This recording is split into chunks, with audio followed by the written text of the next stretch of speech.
Well, it's been a while. We have Charles Gasparino, Charlie. Charlie, how you doing, buddy? How you doing, Mark?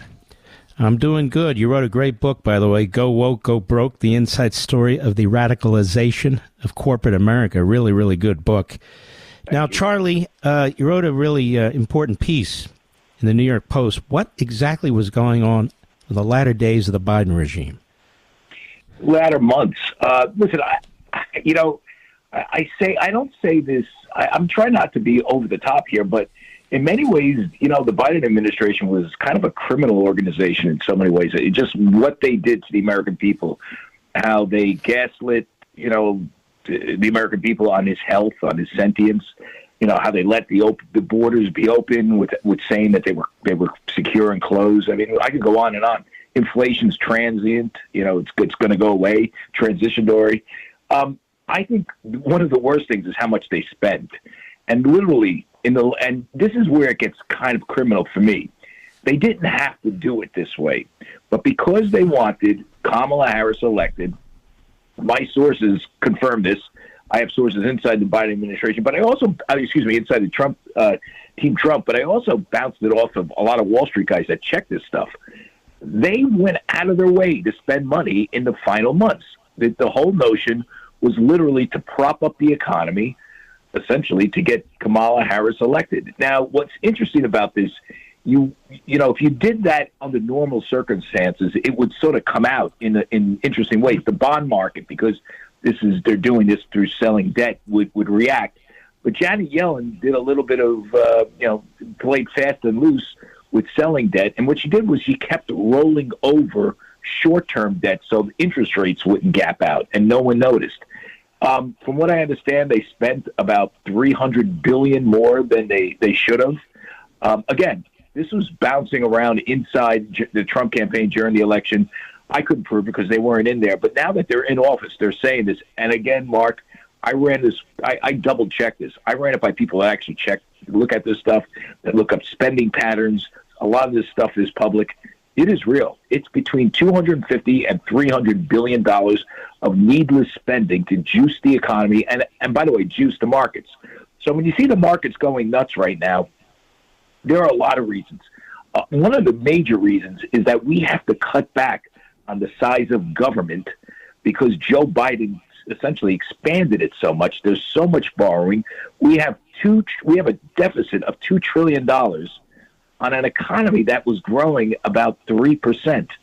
That's almost unheard of. You can't do that. The only way you do that is if you spend stuff you don't have, and that's what they did. This money, where did it? I mean, I understand. What is it? Just playing with the Treasury notes or something? And I mean, were they authorized to do this and spend this kind of money? Yeah, of course they are. They're authorized because they're in power. They run the Treasury. And the reason why you didn't know is, and I don't want to get too wonky here because I don't want to put people to sleep, but if you borrow, right, and if you borrow short term, if you're selling notes, 1 year notes, instead of the 10-year bond, which you usually, 10-year note that you'd usually sell, you can hide it because you're literally rolling over the paper. You're not selling 10-year notes, which would essentially spike the 10-year bond yield. When that happens, all consumer rates go up. When that happens, the stock market sells off. That's what they did. That's how they hit it. And this is verifiable. I am telling you 100% locked down. And to me, this is one of the biggest crimes of the Biden administration. Everything else is very bad. I get it. But, given a guy that is going to replace you, a $2 trillion budget deficit, $37 trillion in debt, and, expecting, him to, miraculously turn around the economy in a moment, which is going to be hard because you have to pay that stuff back. And that's some of the indigestion we're having right now.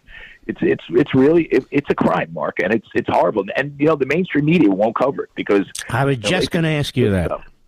I was just going to say, now that you've revealed it, why are there crickets? Well, listen, I remember once when Barack Obama left office, what was one of the first things he did after calling Wall Street fat cats and attacking him? He got paid like $200,000 to give a speech at a Wall Street firm's healthcare conference of all things, and no one covered it except for me until I kept covering it, and then finally people caught on. I mean, this will be a story at some point. But again, people are more tuned in right now to the tariffs, which is which is a story, Mark, but it ain't the whole story. The whole story of why the markets are imploding and going crazy right now. They're not quite imploding; they're going crazy. We can assert that is a much more difficult story to explain, and it also has to do with the debt. I mean, listen, why do we have Doge? Think about this. We need Doge. We need Doge to be implemented across all programs because of this load of debt that Joe Biden handed Donald Trump. I mean, it's unsustainable at some point. It is unsustainable. Now, let me ask you this. You got federal judges all over the place who are trying to prevent Doge from doing what Doge is trying to do. You have a Democrat Party that's just smearing the hell out of Elon Musk and trying to prevent him from doing what he wants to do. If Doge is unsuccessful, if they can't cut personnel and can't cut budgets, we're in a hell of a problem, aren't we? Because we can't sustain this debt. We can't retain these entitlements. It just can't keep going on forever. I would go further than that. I would say if you can't implement Doge on Medicaid, Medicare, and Social Security, in a way, I'm not saying cut people's benefits, putting the sort of Doge methodology to get rid of waste and abuse and excess. If you can't do that to all these programs, I would say defense spending as well, we are on an unsustainable trajectory. At some point, you can't just keep printing money. I mean, we can go through history of places that print money and what happens next. We benefit a little bit. Wheelbarrows. Wheelbarrows. But we benefit a little because we're the world's reserve currency, right? But at some point, there are alternatives. By the way, there's an alternative out there. It's called crypto, and people are buying it for a reason.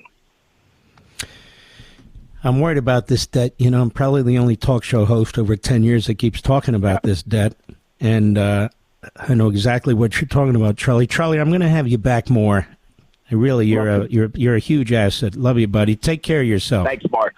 Much appreciated. Take care. It's a good man.